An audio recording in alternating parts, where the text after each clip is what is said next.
Ladies and gentlemen, please welcome Ivanka Trump.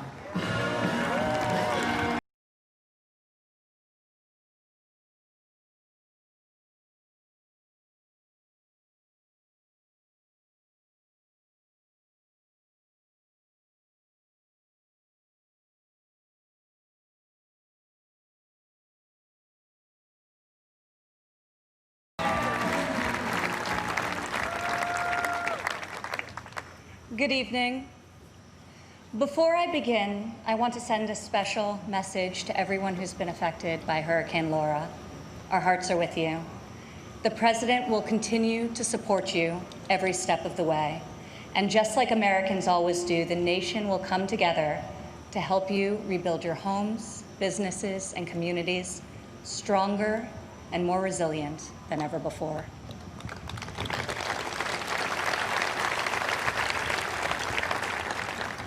Four years ago, I introduced to you a builder, an entrepreneur, an outsider, and the people's nominee for President of the United States.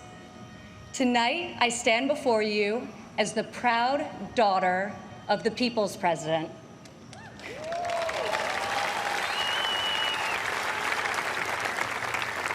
He is our commander-in-chief, champion of the American worker, defender of common sense, and our voice for the forgotten men and women of this country.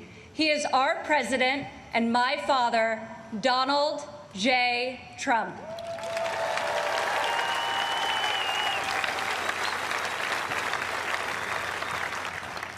This evening, I want to tell you about the leader I know and the moments I wish every American could see.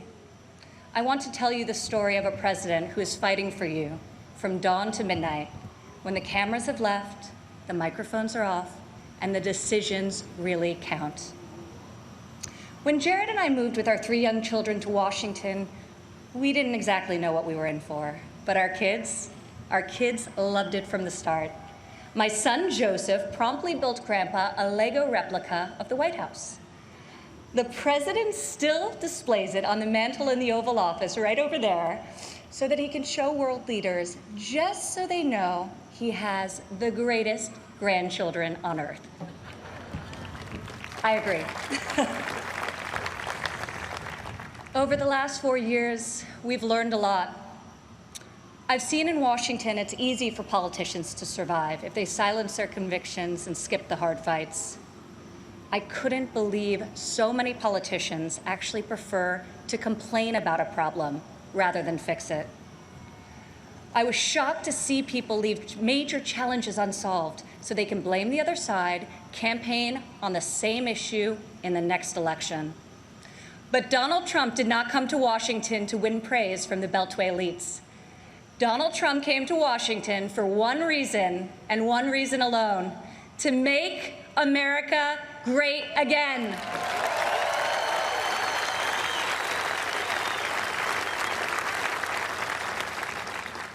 My father has strong convictions. He knows what he believes, and he says what he thinks.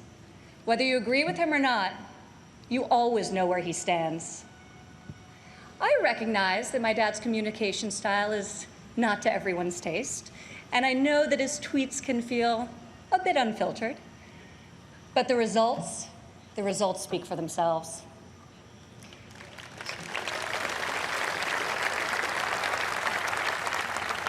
He is so unapologetic about his beliefs that he has caused me and countless Americans to take a hard look at our own convictions and ask ourselves, what do we stand for?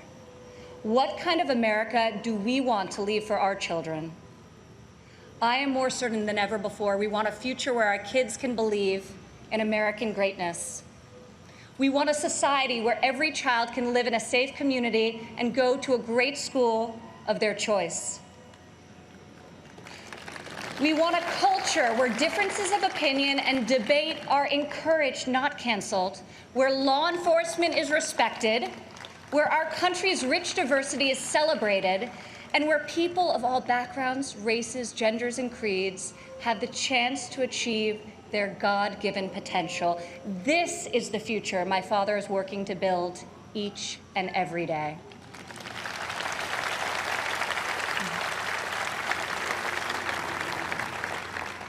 Building, after all, is what he's done his whole life.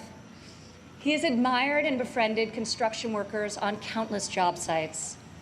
But it has been a new and profound experience for him and for me to see these stoic machinists and steelworkers come to him with a tear in their eye and thank him for being the only person willing to go to the mat for them, for their jobs, for their families, and for their futures. To the hardworking men and women across America and here tonight, you are the reason my father fights with all of his heart and all of his might. You are the reason he ran for president in the first place, and you are the reason he is going to keep fighting for 4 more years.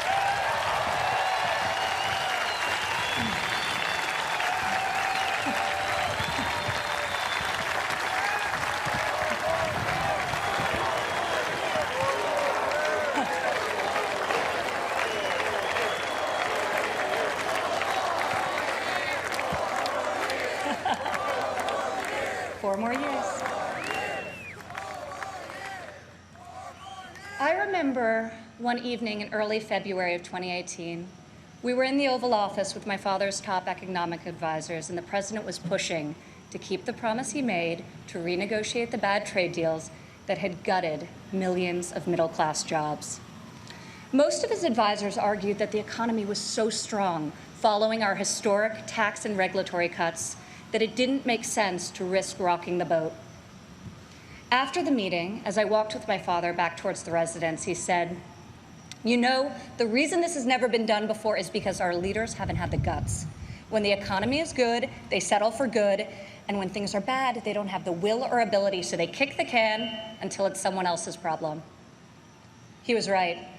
If my father didn't take on these fights, no one would.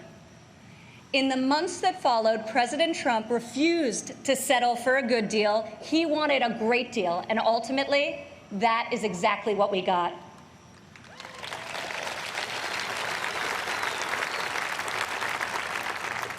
I remember each time he was updated on the progress of the new trade deal with Mexico and Canada, he would say, "Don't let down those dairy farmers I met in Wisconsin. I don't want them to like this deal. I want them to love it."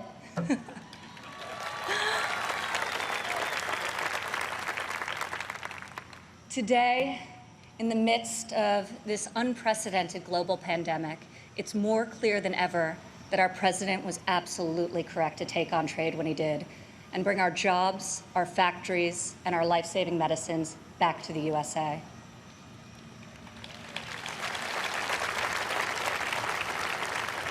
As our nation endures this grave trial, I pray for the families who are mourning the loss of a loved one, for those who are battling COVID-19, and for the first responders and the healthcare heroes who remain on the front line of this fight.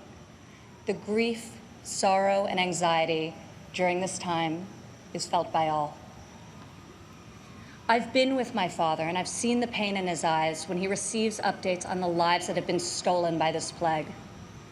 I have witnessed him make some of the most difficult decisions of his life. I sat with him in the Oval Office as he stopped travel to Europe.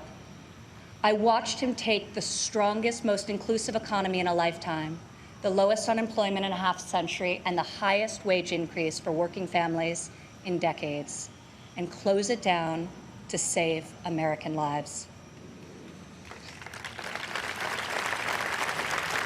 It is why our president rapidly mobilized the full force of government and the private sector to produce ventilators within weeks, to build the most robust testing system in the world, and to develop safe and effective treatments, and very, very soon a vaccine.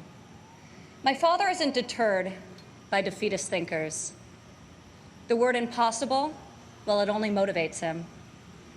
Donald Trump rejects the cynical notion that this country's greatest achievements are behind us.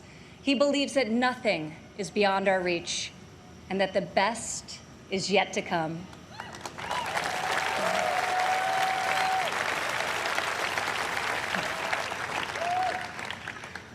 I have seen all of my life how my dad believes in the potential of each individual.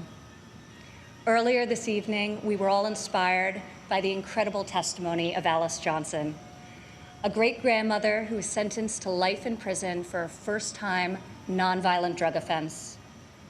I was with my father when he decided to commute Alice's life sentence. Together, we watched Alice leave prison after nearly 22 years. As she ran into the arms of her family and they celebrated a joyful reunion, my father got very quiet. I could see the emotion on his face.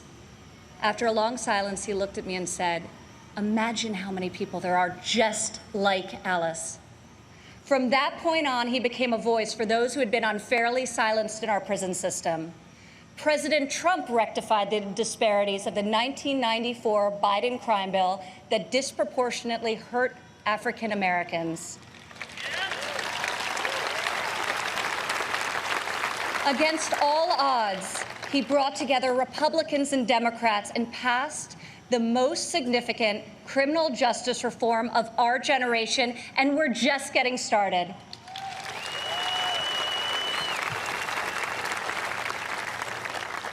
My father did not campaign on this issue.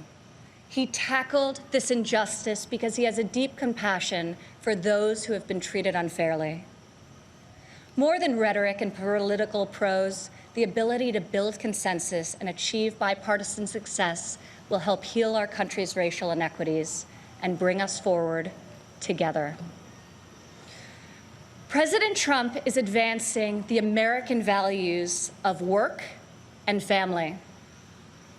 4 years ago in Cleveland, I said President Trump would deliver for working women. Last year, over 70% of all new jobs were secured by women.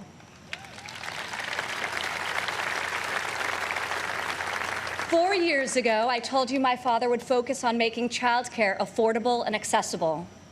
In President Trump's first term, we secured the largest ever increase for childcare funding, giving more than 800,000 low-income families great childcare at a cost they can afford. As part of Republican tax cuts, in 2019 alone, our child tax credit put over $2,000 into the pockets of 40 million American families.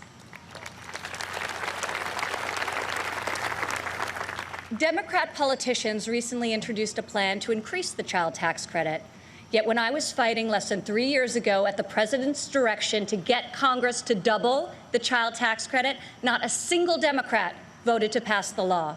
We got it done anyway.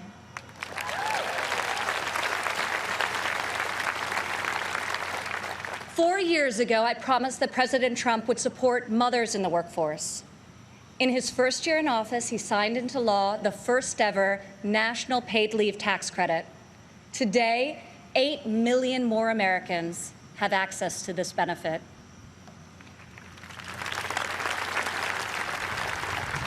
4 years ago, I said that Americans needed an economy that permits people to rise again.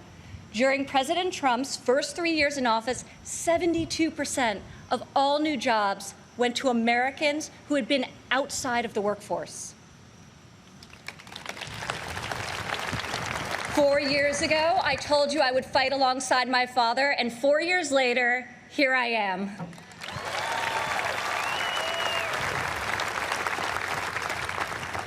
Many of the issues my father has championed are not historically Republican priorities. Yet where Washington chooses sides, our president chooses common sense. Where politicians choose party, our president chooses people.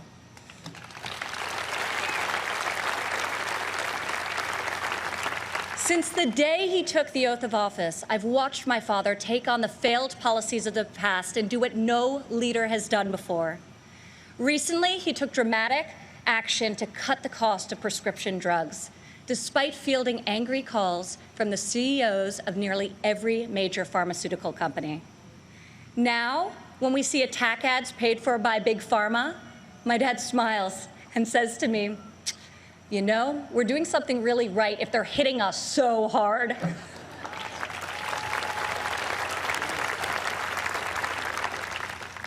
This spring, our president saw that American crops were going to waste because food supply chains were disrupted by the virus.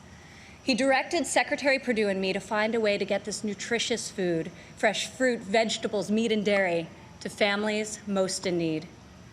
Within a matter of days, we launched the Farmers to Family Food Box program, which has now delivered over 100 million meals into the hands of American families.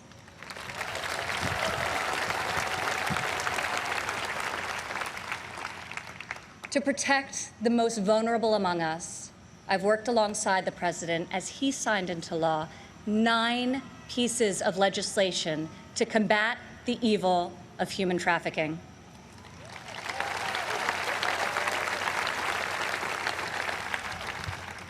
I've stood by my father's side at Dover Air Force Base as he's received our fallen heroes, and each time it has steeled his resolve to finally stop the endless foreign wars.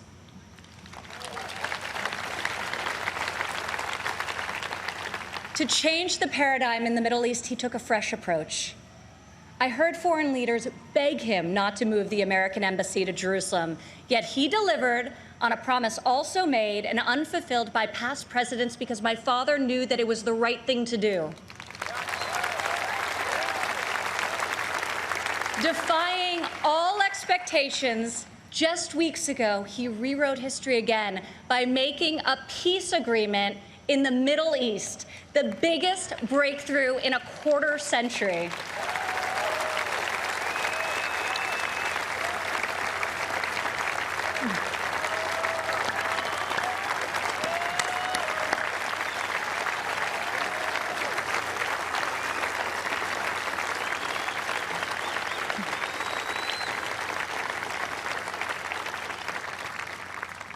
For the first time in a long time, we have a president who has called out Washington's hypocrisy, and they hate him for it. Dad, people attack you for being unconventional, but I love you for being real, and I respect you for being effective. Our president refuses to surrender his beliefs to score point with the political elite. To my father, you are the elite. You are the only people he cares about scoring points with. If these problems were easy to solve, previous presidents would have done so. But you don't achieve different results by doing things the same way. Washington has not changed Donald Trump. Donald Trump has changed Washington.